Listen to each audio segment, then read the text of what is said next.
Ang ganda nito guys, oh, ADV. Wow, solid. Ito yata yung bagong labas ng ADV mga boss. Ito yung Winner X. Honda Winner X.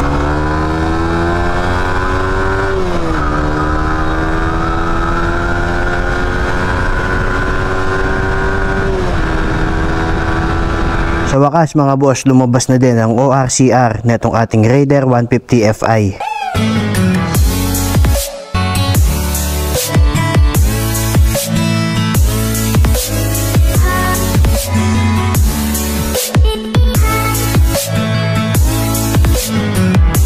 Yun, what's up guys? Welcome back dito sa ating YouTube channel. So for today's video mga boss, after 3 months, lumabas na din yung ORCR na itong ating Raider 150 Fi. Samahan nyo ako mga boss, kukunin natin yung papel niya ngayon. So tara guys, let's go!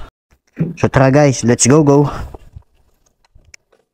Tingnan nyo yung motor natin mga boss. 3 months, 401 odo pa lang. So hindi siya masyado nagagamit, pero nakapag first change oil na tayo mga boss.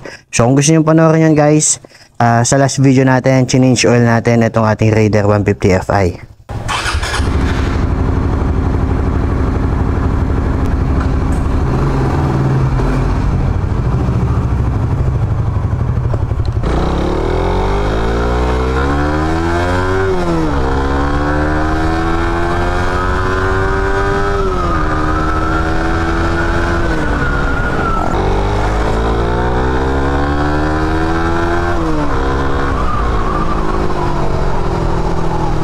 On the way na tayo guys sa Wheeltech para kunin yung ating ORCR. After 3 months mga boss, saktong sakto lumabas yung ORCR natin. Yung first 1.5 month mga boss nitong motor ko, nag-chat na ako sa Wheeltech. Tinanong ko kung nandyan na ba yung papel ko. Sabi nila guys, saktong 3 months daw dun lalabas. So nag-chat ako kahapon, saktong 3 months siya guys. Sabi nila nandun na daw yung papel ko. So kinabukasan, eto na ngayon, kukunin ko na ngayon mga boss yung ating ORCR. At tinanong ko na nga rin guys kung nandyan na yung plaka. Sabi nila wala pa daw yung plaka. Tinanong ko base dun sa nakachat ko sa Wheeltech,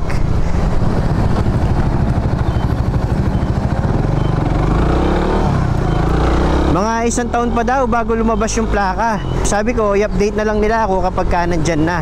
Ngayon 2024 na mga boss, wala pa agad yung plaka kapag ka bumili ka ng motor. Buti pa nung 2022 nung binili ko yung NMAX V2 natin, after 3 months kasabay ng ORCR, lumabas na din yung kanyang plaka. So ganun pa man, sana mapabilis yung paglabas ng plaka na itong ating Raider para hindi na tayo magpagawa ng temporary plate. 3 months na sa akin itong ating Raider 150 Fi. So ang odo niya mga boss, napakababa pa lang kasi hindi ko siya masyadong nagagamit. 408 odo pa lang siya mga boss. Pero ang masasabi ko guys, sulit na sulit tong motor na to guys. Napag-usapan nga natin nung mga nakaraang vlog natin, kahit wala siya mga bagong features ngayon tulad ng mga ABS, keyless o ano pa mang ibang pwedeng maidagdag sa motor katulad ng mga bagong mga motor ngayon, is talagang napaka-all goods pa din guys. Sulit na sulit para sa akin. Yung forma ng Raider, pinaka nagustuhan ko talaga guys. Nung una guys, nung inuwi ko siya, talagang nangawit ako sa kanya. So totoo nga pala yung sinasabi nila na pag unang gamit mo sa Raider, talagang mangangawit ka, talagang nakakapagod siyang gamitin. So ngayon naka 408 odo na ako, masasabi ko na sanay na ako sa kanya guys. Kahit mapalayo ako siguro, hindi na ako masyadong nangangawit kumpara nung una. Tapos yung clutch at saka cambio niya, nasasanay na din ako. Although marunong naman talaga ako mag 1 down 5 up, pero yung talagang sa akin yung motor na 1 down 5 up, ngayon pa lang mga boss, ngayon pa lang ako nagkamotor ng 1 down 5 up.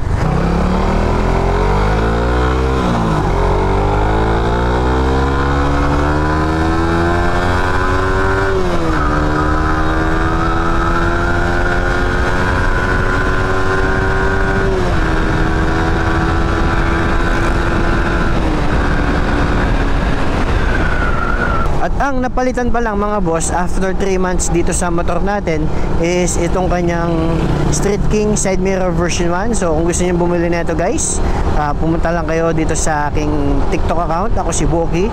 So makikita nyo to mga boss sa yellow basket. I-click nyo mga boss para makabili kayo. At ang isa pang na-upgrade natin dito guys is yung kanyang flat seat. So So mas komportable ako ngayon mga boss, kasi kapag ka naka-stock seat ka dito sa Raider, parang nakataas ka talagang ganun mga boss. So ngayon medyo bumaba yung upuan natin, medyo naging sakto lang yung posisyon natin ngayon dito sa motor. Pagdating natin ulit sa wheel check mga boss, tatanungin ko ulit kung kailan lalabas yung plaka niya. So maganda kasi kapag ka lumabas na yung ORCR, kasama na sana yung plaka, no guys, para isang punta na lang, para hindi ka na babalik. Katulad nung NMAX ko nga, nung lumabas yung ORCR niya, kasama na yung plaka, so hindi na ako bumalik dun sa kasa guys.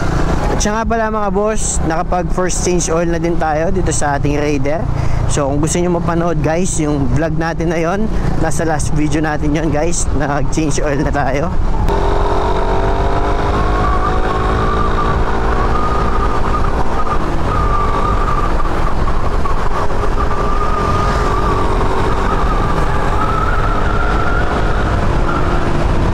At may mga napanood akong video mga boss na pwede pa daw, kahit all stock yung Raider, pwede pa daw lumakas yung kanyang speed, basta magpalit ka daw ng combination ng sprocket. So ako mga boss, sa stock na sprocket na ito, all goods na ako guys sa speed nya. Sakto na yung ano sa akin, kahit mapatakbo ko lang ng 120, 130, okay na ako dun. Hindi ko na siguro papalitan ng sprocket to guys. Mas gusto ko sanang yung sprocket nya stock lang. Tapos ang balak ko dito guys, magpapalit na tayo ng, sa mga susunod na video natin, pag-iipunan muna natin, magpapalit na tayo ng RB5 na mags. Tapos papalitan na din natin siya ng gulong syempre. So ang balak ko sana guys nung una, kung di rim set, high loss mags. Base sa mga napanood ko, parang mas gusto ko munang itry yung RB5. Parang mas slim siyang tignan, tapos medyo parang delete ng konti yung Raider natin mga boss. Parang slim siyang tignan. At sa gas consumption naman mga boss, medyo nalalakasan ako sa gas dito sa Raider. Pero base sa mga napanood kong ibang video, pag break-in period daw, talagang malakas sa gas to. So kapag natapos na daw yung break-in period niya, titipid na siya sa gas. Pero hindi ko alam kung totoo yan guys ha. Pero as of now kasi parang medyo malakas siya sa gas eh. Pero maliit lang naman yung tank capacity niya. Kapag kaya po full tank mo, hindi ka masyadong mapapagastos. Tamang 200 pesos lang, ganun. Hindi katulad ng NMAX, umaabot ng 400 kapag kaya po full tank mo. At kung bago ka palang mag-Raider 150 guys, hindi ka naman mahirapan sa cambio niya tsaka sa clutch. Kasi napakadali lang naman niyang gamitin. Napakalambot lang guys oh. Napakalambot ng clutch, napakalambot ng cambio. So parang wala ka mang pinipindot.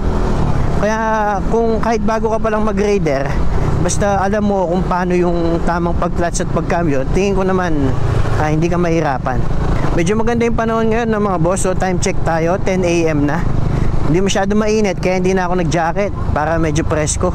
At isa pa sa gusto ko sa Raider mga boss, kapag ka mag-overtake ka, talagang hindi ka niya ipapahiya eh. Hindi ka talaga mabibitin sa speed. Talagang kada bira mo dito, talagang kaya niyang ibigay yung gusto mong takbo.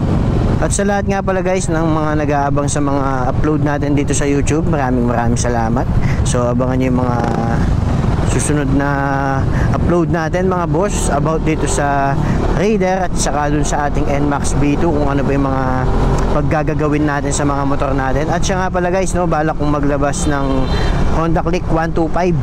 So parang gusto ko siyang, alam mo yun, ang Click 125 kasi guys, isa siya sa pinakamadaming motor ngayon guys. So siguro sikat na 125cc ang Click 125. So gusto kong i-try mga boss, kasi naka-try na ako ng Click 125 dun sa pinsan ko.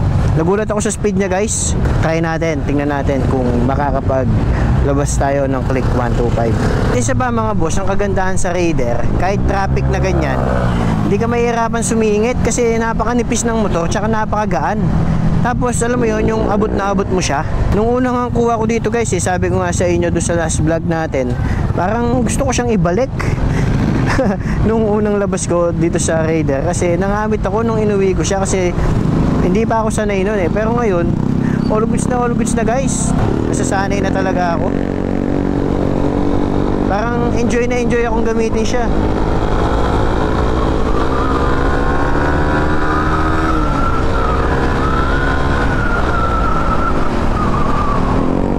Tingnan nyo guys, oh, napakadali niyang isingit.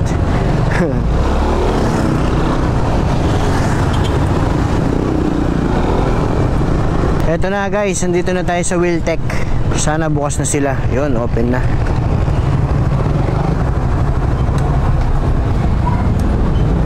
Guys, dito tayo sa Wheeltech. Ito yung mga available na unit mga boss. Ang ganda na ito guys, oh. ADV. Wow, solid.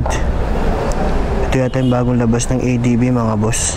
Ito yung Winner X. Honda Winner X. Magkano yung SRP na ni boss? 169,400 sa 169. Abilin ba yung ADV yan? Oso. Yun guys, dito tayo sa Wheeltech Angeles. Ito yung mga available na unit. Suzuki Crossover, Mio Gear, Honda Click, NMAX. Ganda ng pagkakapintura ng NMAX guys. ADV, Winner X. And guys, napakadami dito. MIUI 125. Ito yung gusto kong MIUI 125 guys, yung kulay black. Smash Beat, Smash Bergman. Yun guys, may bagong unit dito ng katulad ng Raider natin. Ito siya guys. May ganito na siya. Sa akin walang ganito eh. Ay, ito yung original yung CR, original OR, Xerox CR and OR. Tapos authorization nyo po sa template. Apo. Kuha na kayo template niya. 3 pages siya po ini. Tapos sign niyo po yung plate. Apo. Paggawa na kayo. Kapag light ang actual update. Mga kapila niya po kaya lumal ma'am? Kapila niyo. Tapos po kayo na mo. Kotang kabitsitang plate yung dapat dadalayin. Kota pong paggawa ko pong temporary. Sabi kayo motor nyo. Dapat dadalayin. Kaya magpa-extra kay pangkat. Opo. Para nung magbasaya, may nakalikat. Sabi po yung original ni ma'am? Ang papa po yun eh. Ngayon lang po rin original. Opo. Sige po, thank you po. Salamat. Boss, thank you po. At ayun na guys, nakuha na natin yung ating ORCR. At yung plaka niya guys, wala pa talaga. Sabi nila guys, aabot pa daw ng mga 1 taon bago makuha yung plate number natin. Pero kaganda naman mga boss, kapag ka bumili ka ng bagong motor, 3 years registration na siya guys. Tapos meron siyang authorization na wala pa yung plaka niya, so pwede ka na magpagawa ng temporary plate. So kapag ka nagpagawa ka ng temporary plate, kailangan kapag ka bumabiyahe ka, dala-dala mo pa din yung authorization na temporary plate pa lang yung gamit mo sa motor mo. So all goods guys, shout out sa mga taga Wheeltech Angeles. So mabait silang kausap mga boss, tsaka mabilis naman yung process. Hindi man yata tayo tumagal ng mga 10 minutes doon, binigay na kagad yung ating ORCR. Daming magagandang bagong motor ngayon mga boss. Magaganda ng mga Honda Click, lalo na yung special edition, bronze yata yung kulay ng mags nya. Tapos yung ADV 160, grabe, napakaganda pala sa personal guys. At yung bagong kulay ng NMAX mga boss, napakalinis. Makakapagbiyahe na tayo ng malayo mga boss dahil meron ng ORCR itong motor natin. Ito yung sinasabi ko guys, napakadali niyang isingit. O diba? Napakagaan, napakanipis.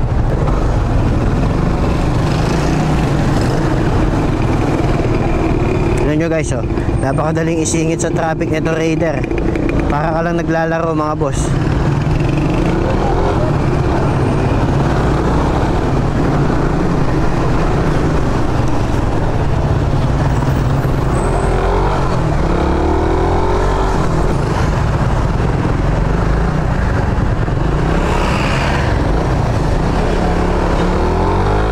So yun guys, dito ko natatapusin itong vlog natin dahil medyo mainit na at uuwi na ako. Wala pa akong jacket. At maraming salamat mga boss sa pagsama sa pagkuha ng ORCR dito sa ating Raider 150 Fi. So abangan nyo mga boss yung mga susunod pa natin gagawing video sa mga motor natin, NMAX V2 at itong ating Raider. So happy 3 months dito sa ating Raider 150 Fi. So yun lang guys, please like, share, and subscribe dito sa ating YouTube channel. Ako si Boking Motovlog. Kita-kita na lang tayo mga boss sa susunod natin na video. Salamat!